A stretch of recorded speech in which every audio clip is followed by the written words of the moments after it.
Now, before I close this module, I want to leave you with one more very important concept. And it's one that I know you can relate to in your life. And let me just explain something to you up front here. There are only two paths in life for a person to take. There's the path of reasons, and I call these reason people. These are people who have all the reasons about why they can't get what they want in life, why they can't hit their sales quota, why the leads suck, why everything is wrong. It's reason people. That's one path, the path of reasons. And the second path, which is the path of results. And these are people who find a way no matter what. You have reason people who are literally disempowered, right? And results people who live these empowered, fruitful lives at the highest level. They burn bright. These are the leaders, the movers and shakers of society. You know, I have this story. I call them ducks and eagles. And I look at these ducks as sort of these low-level reason people that kind of spend their whole life, you know, quacking around, and it's like smelly duck pond filled with duck. Excuse my expression here, but these ducks live life at the lowest level. And then you have eagles, who are the people that actually find a way. They soar. You have ducks and you have eagles. Now, the hardest thing in the world to do is to turn a duck into an eagle. That's a very, very difficult thing to do. And again, I've done it in the past. It's very hard. It takes like massive work with beliefs and values and all that sort of stuff. But here's the beauty. If you're taking this course right now, as you are, you can't possibly be a duck, because ducks never sign up for courses like this. They will like be, oh my God, no, improvement, no. Why? Because it goes against their reason. See, they have a reason why they're not succeeding. It has nothing to do with them not knowing something. It's everyone else's fault. They're blaming, they're justifying, they're complaining. You get it?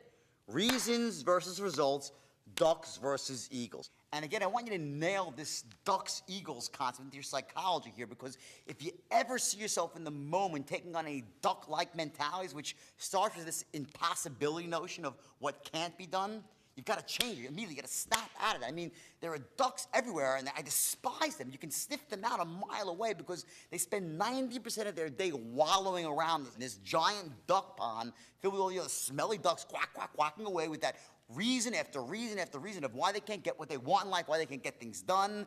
That's what they spend their lives doing, and you can't influence when you're a duck. Eagles are the ones who influence. Eagles find a way. And just so you know, as I said before, the most difficult thing in the world to do is to turn a duck into an eagle, which is an ancillary benefit, by the way, of you taking that behavioral test in the beginning of this training. It's able to weed out any of the ducks that might have slipped through the cracks here, right? Disguising themselves as eagles, you know, as a sort of business, trying to hide your webbed feet and your ridiculous bill from a true eagle. Anyway, the truth is, I don't need to look at that test to know that you're not a duck. You wouldn't be here right now if you were. You'd have run the other way, or actually waddled the other way, once you realized the straight line was the real deal and could make you rich. Why? Because it's anathema to a duck. So we'll quack out 1,000 different reasons why it won't work for him. And again, that's the story here. You notice the ducks around you. They're everywhere. I run into them personally all the time, all over the world. Here's an example of a typical duck encounter. Big Bear Mountain, July 4th, it's a mountain in California we go skiing, right? It's a big holiday weekend in the United States. It's not the nicest place in the world, but it's, you know, a decent place, somewhat near where I live in Southern California. It's up in the mountains. Anyway, so I rented this very nice cabin in a nice resort up there in Big Bear, and I wanted to take my 2 kids and rent jet skis. And I go down to the front lobby to rent these jet skis, and you can see them outside. They're right there, these 4 jet skis. They're in the dock, right, through the window behind this lady at the counter, right? And it's about 12:20 in the afternoon. And I say to this woman behind the desk, she's a young girl, 20, 22 years old. I say, you know, excuse me, can I please rent those jet skis? And she says, oh, I'm sorry, they're rented. And I'm like, really? I'm like, but they're right there behind you. She says, oh, no, someone's already rented them. I said, for the entire hour? And she goes, yeah, they're rented for the whole hour. So I said, well, I guess they didn't show up here because it's like, you know, almost 12:30 now. So she says to me, no, they're already rented. I said, well, how about this? I said, I have no idea. Did they pay for the jet skis? And she goes, no, they haven't. I said, well, how about this? They didn't pay for the jet skis. Why don't you just let me pay for the whole hour? They're sitting right there, and me and my kids will stay right here where you can see us. We'll just do some circles around. And this way, if they come back, you can just give them the jet skis, and I'll pay for the whole hour anyway. And she goes, I'm sorry, they're rented. I'm like, well, she goes, it's the rules. I'm like, oh, no. Quack, duck, right? Rules. The rules all year from duck people's this impossibility notion. So I say to her what you've probably said to other people in the situation. I said, let me speak to somebody else. And she replies, I'm sorry, sir. They're going to tell you the same thing as me. I said, no. Find me somebody else who doesn't think it can't be done.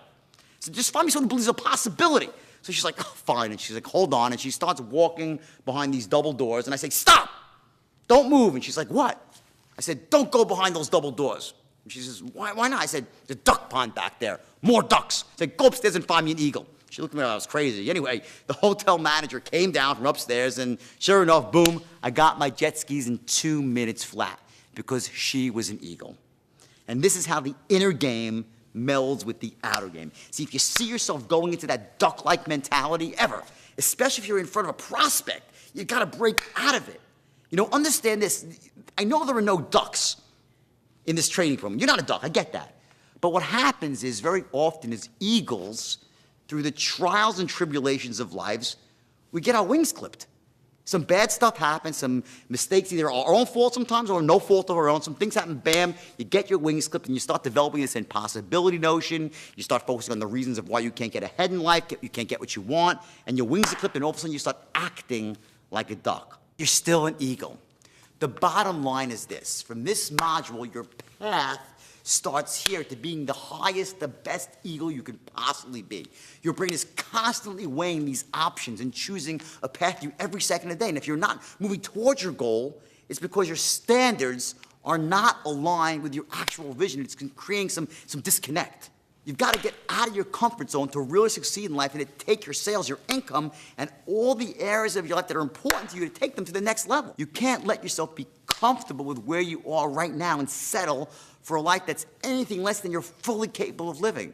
And I put this module in this program because I can teach you all the straight line strategies in the world. I can give you every nuance of how to close the sale and take someone down the straight line and literally close anyone who's closable.